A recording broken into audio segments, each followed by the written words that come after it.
Coming up on Live at 6, Syracuse University and the Rochester Institute of Technology are working together to reduce food waste in New York.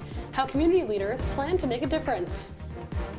Plus, the Dome is upgrading its ticketing system to prevent fraudulent ticket sales. How this changes admission procedures for future events.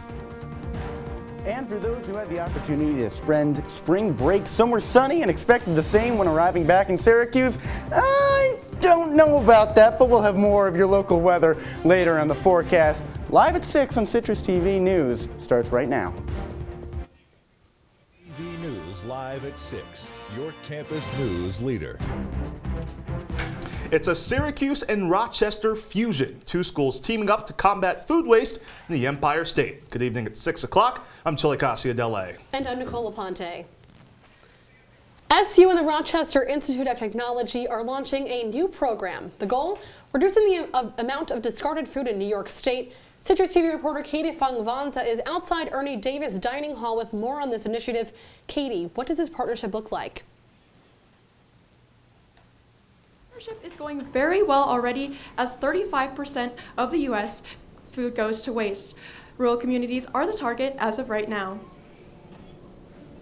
The SU Center for Sustainable Community Solutions and the New York State Pollution Prevention Institute at RIT are taking on a USDA grant to combat food waste. I spoke to Jesse Kearns, who's a program manager at CSCS, who tells me how this happens. The most food waste occurs at home in individual residences. And for a variety of reasons. There's a lot of confusion over date labels. When you go to the grocery store, you'll see food that says sell by, best by, freeze by, and they all mean different things. As to where these food scraps go on campus, Ernie Davis is just one of the few places where a compost bin can be seen. Food waste is about a $400 billion cost that also emits methane when in landfills. Kern spoke about one of the plans for the collaborative CSCS and NYSP2I strategies. When we're talking with communities, we'll not only mention composting, but we'll say, in what ways can you prevent food loss before it even occurs? So how can you work with grocery stores and restaurants and your residences to help them understand strategies that they can use and behavior change that they can employ to prevent food from being wasted in the first place? In this case, rural areas are the target for this grant. Chosen community leaders from different municipalities will attend these workshops and implement these ideas to combat this issue. Katie Fongvongsa, Citrus TV News. Katie, thank you. New details tonight. Mary Grace Almondrez is now SU's new Vice President of Diversity and Inclusion. Chancellor Kent Severud announced the news today after her appointment was approved by SU's Board of Trustees Executive Committee. Almondrez previously served as the University of Rhode Island's Chief Diversity Officer. The appointment comes after a search committee consisting of students, faculty, staff, and Board of Trustees members was formed. Almondrez will assume the position on June 1st. Forever Orange Week kicks off today with activities designed for SU students and visiting alumni. Today, Class Act Day took place this afternoon at different locations across campus. Seniors can donate $20.22 to honor their graduating class. Happening right now, two SU alums, Kelsey Davis and Caldwell Brown, are holding a networking discussion at the National Veterans Resource Center. This week is the first time in 2 years the campus is able to celebrate the university's founding in person.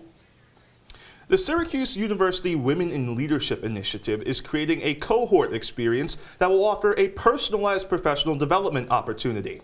The program will focus on exploring leadership and academic governance opportunities and will help build a personal brand and presentation. Applications for each of the 20 seats on next school year's cohort will be accepted until April 15th. And CuseWorks is searching for the Student Employee of the Year. The campus community is invited to nominate student employees across various jobs in food services, Bird Library, and the Barnes Center. And more, CuseWorks is also looking for an Employee Supervisor of the Year. Applications for both awards are due April 8th. The awards will be presented in time for National Student Employment Week from April 18th to the 22nd. Syracuse Abroad has announced a new travel grant for students studying in Chile. Students enrolling at the Syracuse Santiago Center this fall will automatically receive a $2,000 grant. The study abroad experiences focus on U.S. foreign policy for international relations and political science students, as well as Spanish language, The application deadline has been extended to April 1st. The Carrier Dome is implementing a new ticket system called SafeTix. Dome box office says the system will prevent fraudulent tickets. With more details on how the system works and how it will impact students is Citrus TV's Tyler O'Neill. Tyler. Thanks, Chile. The Carrier Dome has a new mobile ticketing system to fight fraud. Ticketmaster, where students can purchase their tickets, has created SafeTix. SafeTix uses an encrypted barcode that refreshes every 15 seconds, so the barcode cannot be stolen and used by another fan. Mobile tickets used to show a barcode, but now they will show a barcode with a blue line moving across it, as you can see here. It moves right across the front of it. Now, this blue line prevents fans from screenshotting a ticket and giving it to someone else. This ticket stops your ticket from being used more than once. Mark Nazi says his friends would send tickets to each other to use. He says that will change now. I'll let them know that it'll be better to just buy their own tickets individually. For other students, not much will change. Nick Bouton has not and will not send his ticket out to other people. I have a season pass and I never actually screenshot or sent it to someone else because I usually would always go to the games, and if I didn't, then somebody would ask me for it, but I figured like at the end of the day it's mine. I don't need to give it to them when I paid for it, so no, I never sent one to anyone. iPhone users will have a different experience though. iPhone users will no longer see the barcode, and Android users will. The NFC technology iPhone users will see. If they're viewing their ticket through their Apple Wallet, the device has technology that does not require a barcode at all. It's called NFC technology. Once the user adds a ticket to their Apple Wallet, an NFC token is employed. With that token, users will have to tap their phone to the scanner in the Dome to be admitted to the game. Android users, on the other hand, will have that visible barcode. Not that NFC technology though, so they will still have to show their barcode. To avoid trouble at the entrance at the Dome, do not screenshot your ticket and do not use a friend's ticket. Do put your ticket in your Apple Wallet though, and beware of fraudulent tickets. If you have any questions or concerns, feel free to contact the box office at 1-888-DOMETIX, DOMETIX. Nicole, Chile, back to you guys. Tyler, thank you. Gas prices in Syracuse are down 10 cents after hitting an all-time high of $4.43 on March 11th. This decrease reflects a national drop of gas prices by 8 cents. This drop is caused by COVID lockdowns in China, as well as an overall growth in the total crude oil inventory. New York State has discussed the temporary cut of gas taxes of about 16 cents per gallon. A state board has recommended historic status for the former Moyer Carriage and Automobile Manufacturing Plant, also known to many as the factory on Syracuse's north side with a house on the roof. The building is one of 21 other properties that was recommended as an addition to the state and national registers of historic places by the New York State Board. And the Fruit Fresh up in Wegmans Food You Feel Good About brands are issuing voluntary fruit recalls for possible contamination. The fruit produced at the Depew production facility may have been contaminated with Listeria. Listeria is a parasite which can cause flu-like symptoms as well as neck stiffness and a loss of balance. A full list of recalled products can be found on the Food and Drug Administration website. The opening of the new Amazon warehouse in Clay has been delayed until April 18th with a ribbon-cutting ceremony sometime in June. Previously, the warehouse had scheduled to be open by the end of March, bringing over 1,000 new jobs to the area. This is the third time its opening has been delayed due to supply chain issues. County Executive Ryan McMahon has stated he believes the delay is related to the building's robotic systems. And New York City Mayor Eric Adams announced the city will end its school masks mandate for children under the age of 5 on April 4th. The mandate for older students in kindergarten through 12th grade was ended earlier this month. The plan is contingent upon cases remaining low in the city. The decision to keep the mask mandate was previously based on the hospitalization rates being higher among those under 5 who could not be vaccinated. And the National Weather Service announced an increased risk of wildfires in central New York today due to high winds and low humidity. There is expected to be wind gusts up to 30 miles per hour, with humidity getting as low as 15%. This comes as the Syracuse wildfire season starts at the beginning of spring. A statewide outdoor burn ban is in effect every year from March till mid-May, with the ban ending this year on May 14th. You know, these wildfires are absolutely crazy, but the warm weather, I can get used to it. Yeah, for sure. You know, came from Philadelphia, had a little spring break there, and the weather was same, and then you come back here, it's like a little bit chillier, but it's not too bad. I mean, I spent the time in Philadelphia, like I said. How about you? I was actually abroad in Canada. You know, the weather was, I guess, the same as Syracuse, around like 40 degrees, but we experienced those temperatures today. Jesse, what can you tell us? Well, Nicole, I know you said that you can get used to the warm weather. Well, city of Syracuse cannot. So 41 degrees today, but when you look out across the state, it's still staying roughly that high, but you'll see later in the show that won't stick around. Now it is getting warmer as you go south. I mean, that makes sense. And colder with the lake effect. Snow, that'll be coming later in the week, but as we get into tonight, it's going to start to dip down. It's going to climb down to 35 degrees, and it's going to get even lower as we get through it. Jesse, coming up, Miami Beach has declared a state of emergency and plans to impose a South Beach curfew. Plus, Russian opposition leader Alexei Navalny's prison sentence has been extended. Those stories and much more when Citrus TV News continues tonight.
Unlike other health concerns, mental illness is not always easy to see. D-E-P-R. Mental illness doesn't show up on a scale. Bipolar? Sorting out a mental health concern takes professional diagnosis and treatment. Anxiety. I thought so. If you or a loved one has a mental health concern, don't go it alone. For 24-hour free and confidential information and treatment referral, call 1-800-662-HELP. Learn more at samhsa.gov/support. If you see news happening on campus, in Syracuse, or across the nation, call the Citrus TV newsroom, 315-443-1177, or tweet at Citrus TV News, your campus news leader. Welcome back into News Live at 6. White House Press Secretary Jen Psaki has tested positive for COVID-19. Psaki says she took a COVID test prepping for the Biden administration's Europe trip that's set to start tomorrow. Now, the press secretary says she didn't come into close contact with President Biden, saying her meetings with him were socially distanced. Psaki added the president has tested negative. As for her condition, she says her symptoms have been mild. And Miami Beach has declared a state of emergency following 2 weekend shootings. The state of emergency will impose a curfew on South Beach that will go into effect on weekends from midnight to 6 in the morning. Miami Beach Mayor Dan Gelber is blaming spring break travelers for the city's issues, saying the city did not ask for spring break and that they don't want it. As the Senate Judiciary Committee continues its hearing for Supreme Court nominee Ketanji Brown Jackson, the federal judge is pushing back on GOP claims that she is soft on crime, specifically raising concerns over her sentencing in child porn cases. Jackson said, quote, "As a mother and a judge, nothing could be further from the truth. Democrats do not need bipartisan support to nominate Jackson, as Vice President Kamala Harris would break a Senate tie." And Disney Park employees are walking off the job today amid controversy over the Florida bill dubbed "Don't Say Gay" by opponents. Employees have criticized Disney CEO Bob Chapek for not initially criticizing the bill. Since the threat of a full-day walkout was made, Disney has released a statement in support of LGBTQ rights. The number of workers who walked out is currently unknown, but projections expected the number to not seriously delay park operations. And the first convicted January 6th rioter is asking a federal judge for a new trial. Defense attorney Bill Welch argued Monday that the defendant, Guy Reffitt, may not be guilty of some of the more serious crimes he was originally charged with. Welch made these same arguments during Reffitt's trial earlier this month, but was unsuccessful. Reffitt was convicted of 5 felony charges. And 3 southern states are under a tornado watch today after 20 tornadoes were reported Monday night. 19 of these tornadoes were reported in central and northern Texas. These tornadoes killed 1 person and injured at least 10 more. Over the past day, wind gusts up to 64 miles per hour and hail the size of golf balls have been reported. This warning extends to Texas, Louisiana, and Arkansas, with extreme weather expected in Mississippi and Alabama as well. And Russian opposition leader Alexei Navalny has been sentenced to an additional 9 years in prison. Navalny has been serving a 2.5-year sentence since January 2021 after returning to Russia. The charges accuse Navalny of embezzling donations from his anti-corruption foundation. Navalny is known as one of Putin's strongest critics. The new sentence comes as Kremlin cracks down on civil society organizations. And Ukraine says it has retaken an important suburb of Kyiv in its fight against Russia. The recapture of Makariv will allow Ukraine to control a major highway and prevent Russia from surrounding Kyiv in the northwest. The takeover comes as Russian forces have focused efforts in the port city of Mariupol. Residents of Kyiv and its suburbs are currently under a 35-hour curfew that will run into Wednesday. After a second day of search efforts, no survivors of the China Eastern Airlines plane crash have been found. 132 people were on the plane that crashed Monday afternoon in a southern region of the country. The crash is China's worst air disaster in more than a decade. The aircraft passed all previous flight checks before taking off. The cause of the crash is still unclear, and the plane's black boxes have yet to be found.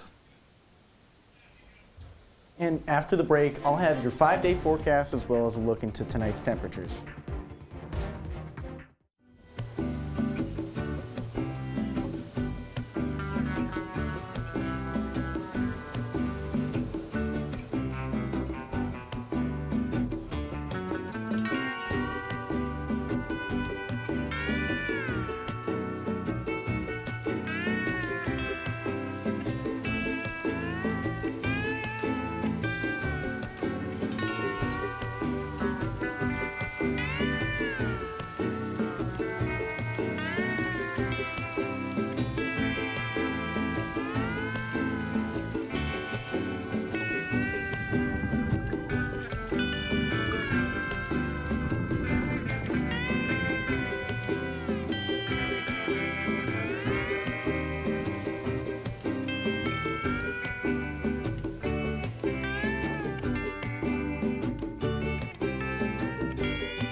From the Citrus TV Weather Center, this is SU's most accurate weather forecast. Welcome back to Citrus TV News. I'm Jesse Cook. Now we look out tonight. It's going to get pretty cold, as you might have heard earlier in the broadcast. But if you didn't hear it, well, here it is again. It's not very windy, but it's going to be cloudy all night and most of tomorrow. Now, tomorrow it will start to rain as we get into the afternoon. We're scheduled to have some PM showers, but 4 to 12 mile per hour winds, definitely not the worst Syracuse residents have seen lately. Now, look out ahead, 5-day forecast. Wait a minute, look, there's birds outside, there's baseball on TV. I thought this was spring. Nope. Rain. Rain and snow as we get along. I guess rain makes sense, but snow later in the week on Sunday. Real bummer for Syracuse residents who thought they were done. Now, future temperatures, you look out tonight, it is going to get pretty cold down below the freezing point, but by the time you wake up, it should be back above then, so it won't be too bad. But that's all I got right now. Chile, Nicole, what else is there?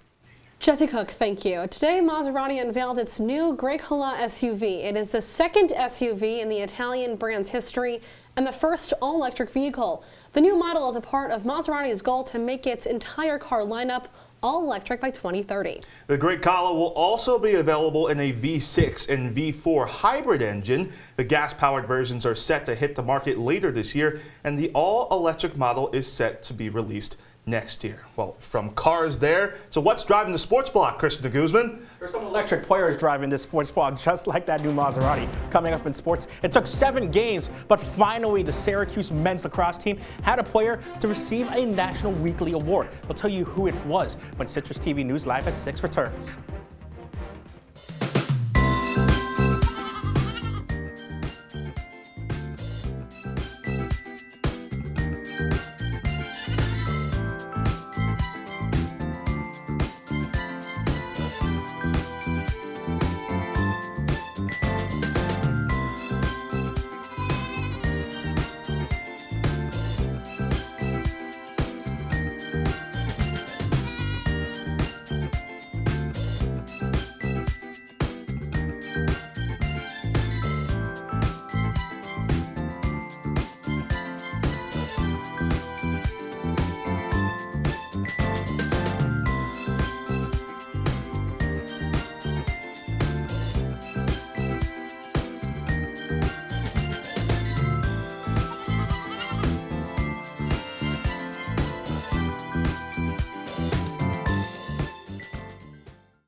Hey, look, it's those guys.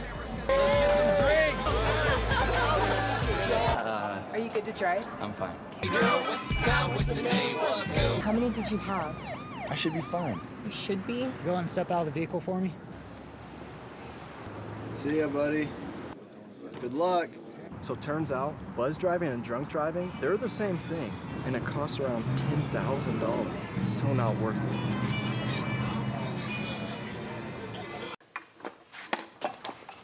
Did you hear about the pony with a sore throat? He was a little horse. Can I tell you a cat joke? Just kidding. Why couldn't the Why was the basketball court all wet? Why? Because the players kept dribbling all over it. Where did cats go on vacation? New York.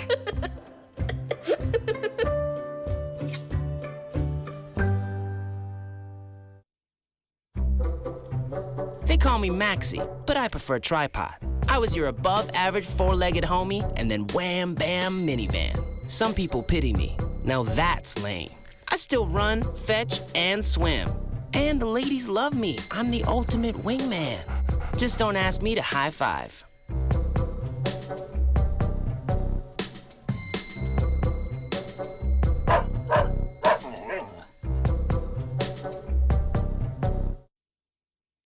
And now, your Citrus TV Sports Report. Hi everyone, I'm Christian Guzman. Despite the up and down results, this was coming sooner rather than later. Tucker Dordevic is the co-ACC Offensive Player of the Week after leading the Orange to a 14-9 win over Stony Brook. The Orange went on a 7-goal run in the second half for the victory, with Dordevic scoring 5 of them. The redshirt junior scored 6 goals on the day, and Stony Brook head coach Anthony Gallardi showed his respect for the preseason All-Americans game. I mean, Tucker is two-handed, super athletic, can shoot it. I mean, when he's out there, it's tough. We tried to slide to him as quick as we can. He's really good at getting shots off. He's definitely one of the best players in the country. We knew that going in. We were hoping that he would shoot 6 for 11, I think is what he ended up being. But, I mean, he's a heck of a player. Syracuse needs another big game from Dordevic, who scores over 25% of Orange goals. The number 11 Duke Blue Devils come to the Carrier Dome on Saturday. The last time Duke visited Central New York, Syracuse won in overtime 9-8 at Cicero North Syracuse High School. And the pride of Hamilton is saying goodbye one last time. Colgate's men's basketball star Nelly Cummings announced that he's entering the transfer portal. In a statement on Twitter today, he thanked the program for giving him the tools to succeed on and off the court. Cummings led the Raiders this season with just under 15 points per game, scoring 20 in Colgate's NCAA tournament game against Wisconsin. The star guard has 1 year of eligibility left, and ESPN's Jeff Borzello reports that the ACC schools Clemson, Georgia Tech, NC State, and Pitt are among the programs interested in his services. And that's not it for Central New York's related success in postseason play. Former Bishop Ludden star Danielle Roush helped the Michigan women's basketball team reach the Sweet 16 after a 64-49 win over Villanova last night. The guard, making her 33rd straight start for the 3-seeded Wolverines, had 5 points and 8 rebounds in the victory. Roush graduated as the all-time leading scorer in Bishop Ludden girls basketball history. She and Michigan take on 10-seed South Dakota in the Sweet 16 on Saturday. And the Des Moines women's lacrosse team looked to rebound after a shocking loss over the weekend to UNTBREAK Stonehill in its NE10 opener. The Dolphins, now the number 6 team in Division II, continued conference play with a game against Franklin Pierce this afternoon. And the Dolphins came out firing, scoring a season-high 23 goals to dismantle the Ravens. 2 Des Moines players had 5 goals, and Jessica McNeely had 4, giving the Dolphins star 100 career goals in the process. Des Moines, who many had thought was snubbed from the NCAA tournament after a one-loss season last year, continues conference play on Saturday at home against Pace. And finally, there's no better signal that spring is here, although Jesse said otherwise, than the return of baseball. The Section 3 high school baseball season starts tonight with Class C action between Port Byron and Weedsport. The two teams split the season series last year 1-1. First pitch at Port Byron is set for 7 p.m. So you got those women's March Madness games going on last night. Men, the Sweet 16 are going to take over on Thursday. What do you think the most intriguing matchup is? It's got to be that 15-3 matchup between St. Peter's and Purdue. Who doesn't love a Cinderella story? I'm from Jersey, so I especially love the St. Peter's story. The St. Peter's Peacocks of Jersey City, New Jersey. Yeah. Christian Guzman, thank you. When we come back, one last look at your weather.